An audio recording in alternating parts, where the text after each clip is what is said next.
After more than 5 years of legal wrangling, Chuck Norris has settled a suit against CBS and Sony Pictures, alleging he was shortchanged out of at least $30 million in profits for Walker, Texas Ranger. A Los Angeles Superior Court judge on Monday dismissed the case after both sides agreed to resolve the suit in a settlement.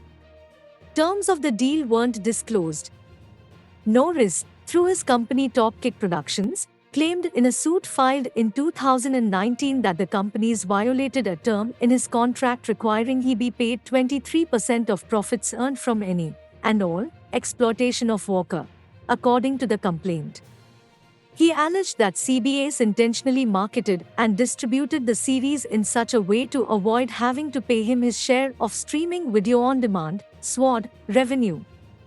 Specifically, the companies focused less on marketing Walker to television stations and DVD viewers and more on promoting the show on SVOD services, some of which they owned or co-owned, the suit said.